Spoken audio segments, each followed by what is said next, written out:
Good morning বন্ধুরা। আজ 5 জানুয়ারি 2018, আমাদের ট্রিপের থার্ড ডে। তো আমরা সকালে টিফিন করে নিয়ে একটু সময় হাতে নিয়ে চলে এসেছি নৌকা ভ্রমণ করতে, মানে বোটিং। এখানে কুমির, জলহস্তী সব আছে, তাই এখানে আগে বোটিংটা সেরে নেবো। রঘু আমাদের এখানে পাঠিয়ে দিয়েছে। রঘু বলতে যে আমাদের কালকে ওই ঘরটা ঠিক করে দিয়েছে, ওই লোকাল লোক, ওর সঙ্গে আমাদের একটা বন্ধুত্ব হয়ে গেছে, ওই ঠিক করে দিয়েছে। ওই দেখুন রঘু, অরেঞ্জ কালারের জামা পরা, একটু খোকাদার আড়াল হয়ে গেছে।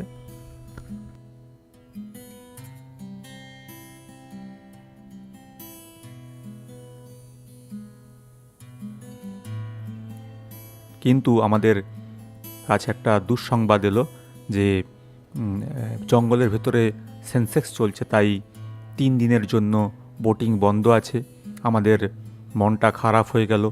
তো আমাদের থেকে আরও বেশি খারাপ হলো রঘুর, কারণ ওই বলেছিল যে আমাদের এখানে বোটিং করাবে, জঙ্গলের ভিতর নিয়ে যাবে। এই দেখুন জঙ্গলের ভিতর এই প্রাণীগুলো সব আছে, কিন্তু বোটিংটা হচ্ছে না শুনে আমাদের প্রত্যেকেরই মন খুব খারাপ। তাই আপাতত এর ঠিক ওপরে একটা বাংলো আছে, ইরিগেশন বাংলো। এই বাংলোটাতে আমরা একটু দেখতে এসেছি। এখানে থাকবো চেষ্টা করেছিলাম, কিন্তু এখানের লোকাল যে ডিএফওর লোকজন আছে ওরা বলল না, এখানে থাকা যাবে না, এটা কোর এরিয়া। দেখুন এখান থেকে কত সুন্দর লাগছে। আমাদের কিছু করার নেই, ফিরে যেতে হবে। রঘু সামনে আছে, কিছু করার নেই, বোটিং বন্ধ আছে। ঠিক আছে, আমরা জঙ্গলটা না হয় একটু ঘুরে দেখে নেব, বোটিং না হয় পরে আবার হবে।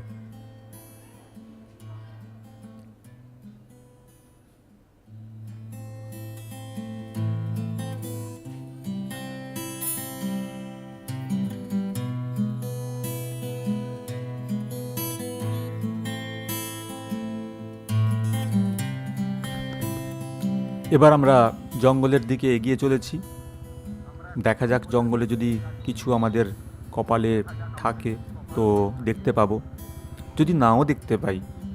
এই যে জঙ্গলের ভেতরের যে একটা শান্তিময় পরিবেশ, গাছ, সবুজ, তার একটা অন্য নেশা আছে, অন্য একটা মজা আছে। জঙ্গলের কিছুটা ভেতরে এগোতেই দেখলাম একটা মন্দির, মায়ের মন্দির। আমরা সবাই মায়ের সিঁদুর কপালে লাগিয়ে নিলাম এবং মায়ের মন্দিরে প্রণাম করে আবার জঙ্গলের দিকে রওনা হব বলে শুরু করে দিলাম।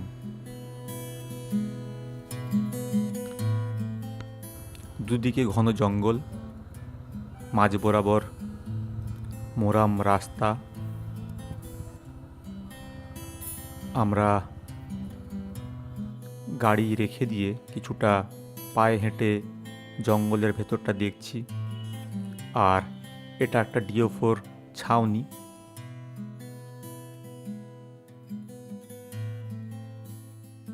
এবার আমরা জঙ্গলের ভেতরে দিকে যাচ্ছি, রঘু আমাদের ভেতরের দিকে নিয়ে যাচ্ছে। এখানেই নাকি পশু পাখিরা জল খেতে আসে, তো সন্ধ্যের পরে এলে অবশ্যই দেখা যাবে বলে রঘুর বিশ্বাস। কিন্তু আমরা সন্ধে পর্যন্ত এখানে থাকতে পারবো না, কারণ দুপুরের খাওয়া দাওয়াও হয়নি, আর আমাদের রাত্রে জঙ্গলের ভেতরে থাকার মতো কোনো ইচ্ছে নেই। চারিদিকটা চুপচাপ, নিস্তব্ধ, খুবই সুন্দর।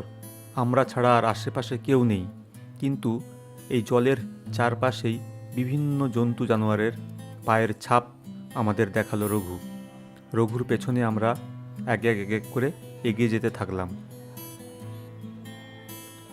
মনে হচ্ছিল এখানটায় চুপচাপ অনেকক্ষণ সবাই মিলে বসে থাকি, কিন্তু রঘু লোকাল লোক, তার এগুলো হয়তো আর ভালো লাগে না। সে সামনের দিকে এগোতেই থাকলো। আর রঘু যদি একবার হারিয়ে যায়, আমাদের মনে হয় না আমরা এই জঙ্গল থেকে বেরোতে পারবো। তাই রঘুর পিছু পিছুই আমরা এগোতে থাকলাম।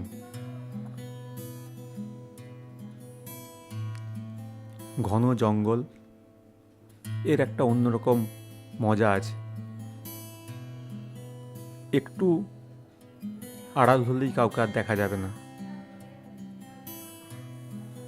জঙ্গলের ভেতর দিয়ে আমরা হেঁটে চলছি সামনের দিকে, ঘন জঙ্গল।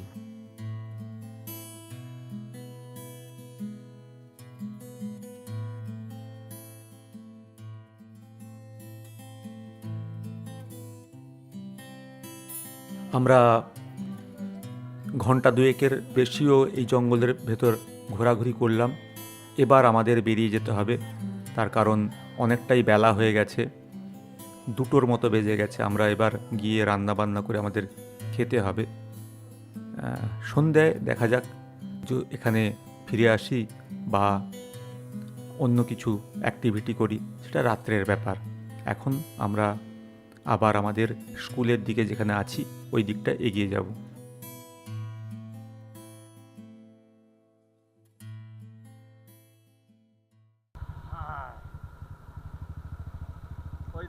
আমরা যখন দুপুরে খাওয়া দাওয়া করছিলাম তখন রঘু ছুটতে ছুটতে এসে আমাদের বলল, অনেক রিকোয়েস্টের পর আমাদের নাকি একটা সুযোগ করে দিয়েছে ডিএফওর লোকেরা, কিন্তু যে দিকটায় ওই কুমির, জলহস্তী, জন্তুর জানোয়ার আছে ওদিকটায় আমাদেরকে ঢুকতে দেবে না। তা নাই দিক, আমরা যেটাই পাবো সেটাই আমাদের ক্ষেত্রে এখন এই মুহূর্তে অনেক বেশি হবে।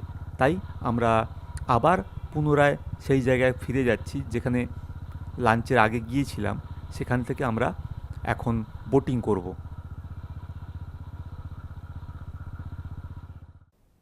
আমরা সবাই মোরামের সিঁড়ি বেয়ে নিচের দিকে নামতে থাকলাম, তার কারণ যে আগে যাবে সে সামনের দিকে সিটটা দখল করতে পারবে। এই সিঁড়ি দিয়েই নেমে যে 2টো বোট দেখতে পাচ্ছেন ওর একটাতে করে আমরা আজকে বোটিং করতে যাব। বাম দিকে যেই দিকটা দেখতে পাচ্ছেন ওই দিকটাতে আমরা যেতে পারবো না, ওই দিকটা থেকে কোর এরিয়া শুরু হয়ে যাচ্ছে। আর ডান দিকে যে খোলা অংশটা দেখতে পাচ্ছেন ওই দিকেই আমরা যাব। কিছু না পেলেও এই পাহাড়, নদী এটাকে তো এনজয় করতে পারবো। তাই আমরা আস্তে আস্তে নিচের দিকে নেমে যাচ্ছি, গিয়ে বোটের যে চেয়ারগুলো আছে ওগুলো আমরা দখল করে বসে যাব। দেখা যাক তারপর কেমন মজা হয়। বোট চালাবে ডিএফএল লোকেরাই, স্পিড বোট আছে। আমরা আস্তে আস্তে বোটের দিকে এগিয়ে যাচ্ছি।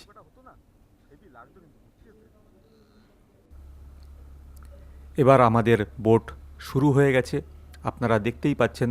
আমরা ডান দিকে এগিয়ে যাচ্ছি কারণ বাম দিকে কোর এরিয়া, ওদিকে এখন সেন্সেক্স চলছে, ওদিকটা আমাদের এখন যেতে দেবে না। আমরা এখন সাতকোশিয়ার যে জল আছে যেখানে কুমির, আমরা সবাই মিলে এনজয় করতে শুরু করলাম।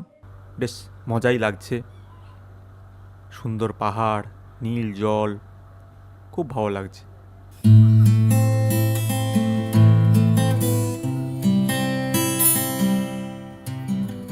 আপনারাও এনজয় করুন এখানের পাহাড়, জলটা এত পরিষ্কার, এত সুন্দর, মন মুগ্ধ হয়ে যায়। এই ছোট নৌকাগুলো দিয়েই এখানের জেলেরা মাছ ধরে। আর ওই যে সামনে ছোট ছোট সাদা সাদা জিনিসগুলো দেখতে পাচ্ছেন ওগুলো আসলে টেন্ট। ওই টেন্টেই এখানে লোকজন এসে থাকে। দেখুন কি অপূরূপ সুন্দর। আমার তো মনে হয় বিদেশের কোনো লোকেশনকেও হার মানায়। ওই দিকটা সোজা কোর এরিয়া চলে যাচ্ছে, কিন্তু ওদিকটা আমাদের যেতে দেবে না।